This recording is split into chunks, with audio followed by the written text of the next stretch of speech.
Good morning student, I am Dimple Parekh, royal international school से। बेटा आज हम 6th क्लास के हिंदी व्याकरण पढ़ेंगे। हिंदी व्याकरण का पहला लेसन है जिसका नाम है भाषा विचार। उसके बारे में हम जानकारी लेते हैं, तो पढ़ना स्टार्ट करते हैं। मैं थोड़ा सा समझा दूँ आपको कि भाषा होती क्या है। भाषा होती है बेटा, भाषा वह साधन है जिसके द्वारा हम अपने मन के भावों को क्या करते हैं, दूसरे तक प्रदर्शित करते हैं। बेटा डेफिनेशन दे रखी है आपकी, बहुत ही सिंपल सी डेफिनेशन दे रखी है पेज नंबर 6 पर। भाषा वह साधन है जिसके द्वारा मनुष्य अपने भावों एवं विचारों का क्या करता है, आदान प्रदान करता है। अर्थात भाषा क्या है, जो कि जिसके द्वारा हम अपने मन के भावों को जिन माध्यम से प्रदर्शित करते हैं वही क्या कहलाती है बेटा, भाषा कहलाती है। अब भाषा के मुख्य रूप से कितने रूप होते हैं? 2 रूप होते हैं, पहला मौखिक और दूसरा लिखित। लेकिन बेटा एक रूप और होता है, वह होता है सांकेतिक भाषा। तो पहला रूप तो आपको पता है, मौखिक रूप, यानी कि हम अपने मन के भावों को कैसे बोले, बोलकर जिन मन के भावों को जो प्रदर्शित किया जाता है वह क्या है, मौखिक रूप होता है। जैसे कि इस समय मैं बोल रही हूँ और आप क्या कर रहे हैं, उस चीज़ को सुन रहे हैं, तो वह कौन सा रूप है हमारा, मौखिक रूप। दूसरा है हमारा लिखित रूप। लिखित रूप क्या है बेटा, जिसमें लिखकर, जैसे मैंने अभी कुछ लिखा कि भाषा के 2 रूप होते हैं, मौखिक और लिखित, या यहाँ पे मैं लिख रही हूँ कुछ भी, तो वह कौन सा रूप हो जाएगा, हमारे लिखित रूप हो जाएगा। एक रूप होता है बेटा सांकेतिक भाषा। सांकेतिक भाषा क्या होती है, ये ऐसे स्टूडेंट्स के लिए होती है, ऐसे लोगों के लिए होती है जो कि बोल नहीं सकते और सुन नहीं सकते। ऐसे लोगों के लिए इस भाषा का प्रयोग किया जाता है कि व्यक्ति जो होता है या बच्चे जो होते हैं वह अपने मन के भावों को संकेत के द्वारा प्रदर्शित करते हैं। आपने बेटा देखा होगा कई स्टूडेंट्स को जो कि बोल नहीं पाते, सुन नहीं पाते, तो वह क्या करते हैं, अपने इशारों के द्वारा हमें हमारी उनकी जो मन की बात होती है, जो वो बताना चाहते हैं, वह हमें समझाते हैं, वह हमें बताते हैं। तो वो जो भाषा होती है वह कौन सी श्रेणी में आती है बेटा, हमारे सांकेतिक भाषा की श्रेणी में आती है। उसके बाद में हम चलते हैं आपके भाषा के कौशल, अर्थात भाषा के द्वारा हम हमारे अंदर कौन कौन सी कुशलताएं निखर कर आती है। कौन कौन सी आती है, भाषा के द्वारा हम सुनकर हम बात को समझ सकते हैं, बोलकर समझ सकते हैं, पढ़कर समझ सकते हैं और लिखकर समझ सकते हैं। ये भाषा के कौशल होते हैं। कौन कौन से कौशल है बेटा, पहला सुनना, ओके, दूसरा क्या है बेटा आपके बोलना, तीसरा क्या है पढ़ना, और चौथा क्या है लिखना। ये भाषा के क्या है बेटा, ये भाषा के कौशल है।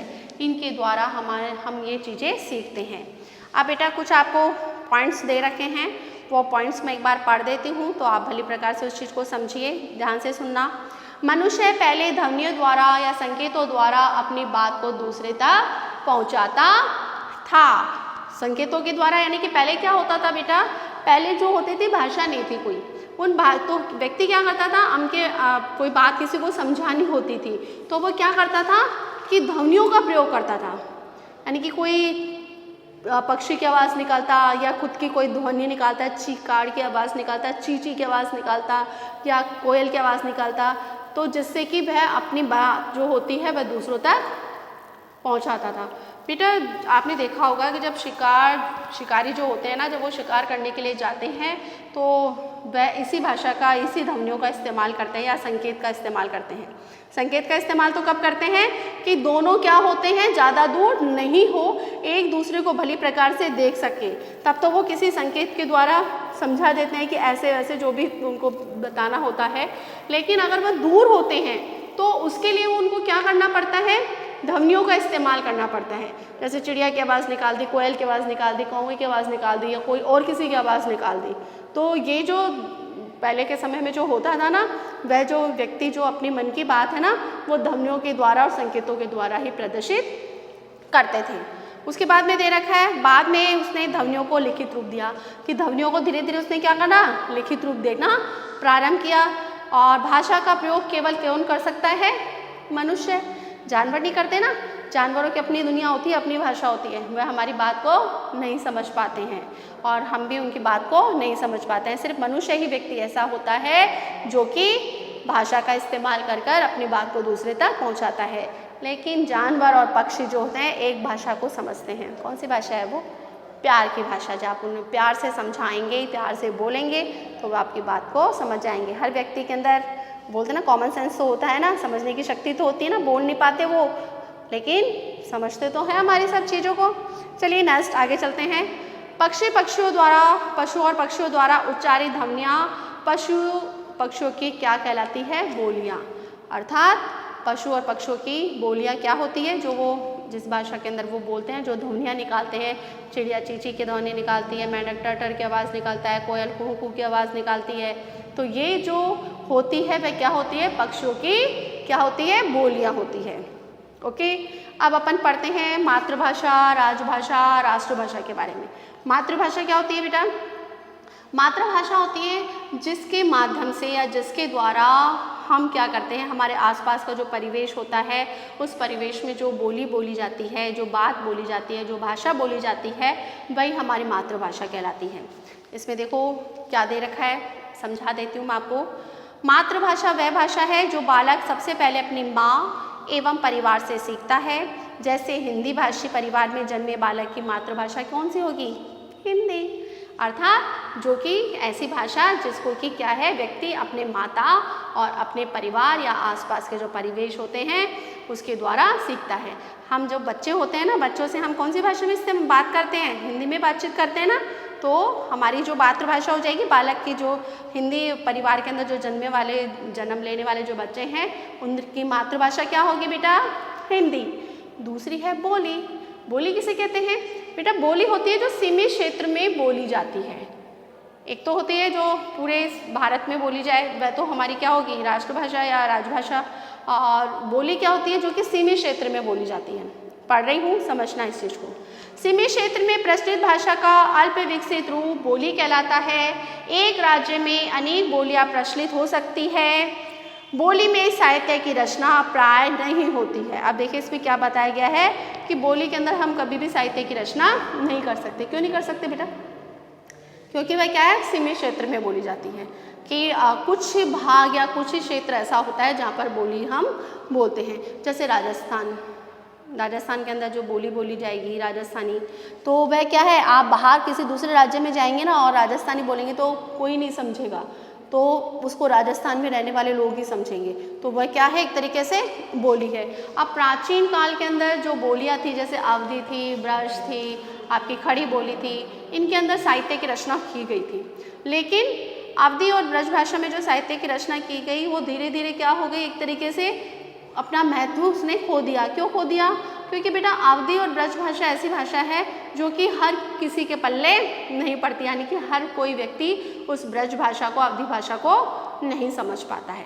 मैं अगर आपको बोलूं कि अवधी भाषा के अंदर एक पेज दे दूं या एक कोई कहानी दे दूं कि बेटा इस कहानी को पढ़कर आना और कल मैं इससे क्वेश्चन आंसर पूछूंगी, या तो आप क्या करेंगे? आपको भाषा समझ में नहीं आएगी तो आप पढ़ेंगे क्या? कुछ नहीं पढ़ेंगे ना। तो उसी प्रकार से जो पहले के समय में जो अवधी और ब्रज भाषा के अंदर साहित्य की रचना हो गई थी, लेकिन धीरे धीरे क्या हो गया, उसका अस्तित्व समाप्त होता नज़र आ रहा है या समाप्त हो चुका है। और सिर्फ एक खड़ी बोली थी, उस खड़ी बोली का जो रूपांतरित हुआ वह कौन से रूप में हो गया? हमारे हिंदी भाषा के रूप में, जिससे कि हम खड़ी बोली को भली प्रकार से समझ सकते हैं। आगे चलते हैं, चलिए अपन इसके अंदर ये चीज़ दे रखी है, अवधी ब्रज खड़ी बोली आदि बोलियों में साहित्य की रचना हुई थी, परंतु आगे चलकर केवल खड़ी बोली ही भाषा के रूप में ली गई। वो मैंने समझाई दी आपको। और वर्तमान समय में हिंदी के नाम से जानी जाती है। कौन सी बोली जानी जाती है हिंदी भाषा के रूप में? हमारी खड़ी बोली जो है ना, वो हिंदी भाषा के रूप में जानी जाती है। अब राष्ट्रभाषा और राजभाषा। राष्ट्रभाषा क्या होती है? राष्ट्रभाषा वह भाषा होती है जिसका प्रयोग देश के अधिकतर निवासियों के द्वारा किया जाता है। और हमारी राष्ट्रभाषा कौन सी है? हिंदी।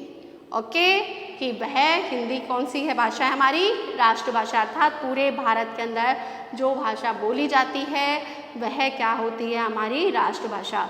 जरूरी नहीं है भारत के अंदर ही, प्रत्येक देश की अपनी अपनी भाषा होती है। जापान में जापानी बोली जाती है, फ्रांस के अंदर फ्रेंच बोली जाती है और भी अलग अलग देशों में अपनी अपनी भाषाएं बोली जाती है। लेकिन हमारे भारत के अंदर जो संपूर्ण भारत में जो भाषा बोली जाती है वह कौन सी बोली जाती है? हिंदी। तो हिंदी हमारी क्या है? राष्ट्रभाषा। दूसरी एक और भाषा होती है जिसको हम राजभाषा कहते हैं। तो हमारी राजभाषा भी कौन सी है? हिंदी ही है। क्यों बेटा राजभाषा कहते हैं? जिसमें सारे राजकीय कार्य अर्थात सरकारी कार्य जिस भाषा में करे जाते हैं वह भाषा कौन सी भाषा कहलाती है? हमारी राजभाषा। और जितने भी हमारे सरकारी कार्य होते हैं और राज्य से संबंधित जो भी कार्य होते हैं वह कौन सी भाषा में किए जाते हैं बच्चे? हमारी हिंदी के अंदर। तो हिंदी हमारी क्या है? राष्ट्रभाषा भी है और हमारी राजभाषा भी है। ओके बेटा, लास्ट में अपन पेज पलटिए, इसमें लिखा हुआ है भारतीय संविधान के अनुच्छेद 343 के अंतर्गत 14 सितंबर सन 1949 को हिंदी को राजभाषा के रूप में स्वीकार किया गया था।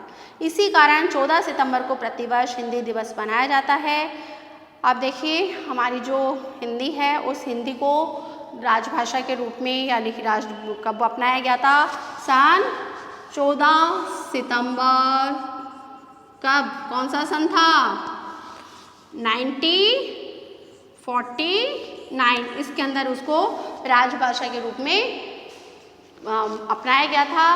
और इस कारण से हमारे भारत के अंदर जो हिंदी दिवस है वह कब बनाया जाता है? 14 सितंबर को। बहुत कम बच्चों को पता होगा कि 14 सितंबर को हमारा हिंदी दिवस आता है।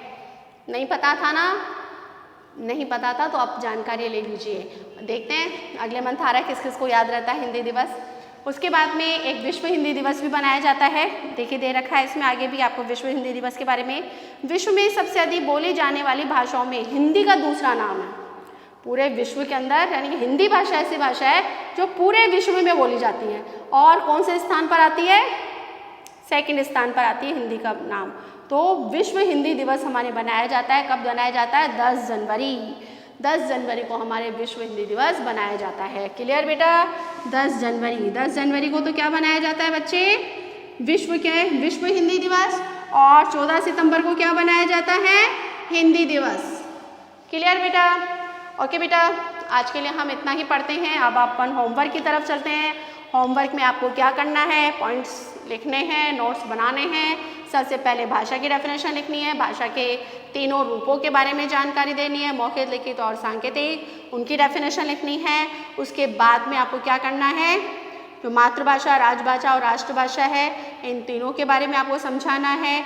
14 सितंबर को क्या मनाया जाता है, 10 जनवरी को क्या मनाया जाता है, ये भी आप पॉइंट्स में बनाकर अपनी नोटबुक में कंप्लीट करेंगे। ओके बेटा, आज के लिए इतना ही। Good day, good bye, take care.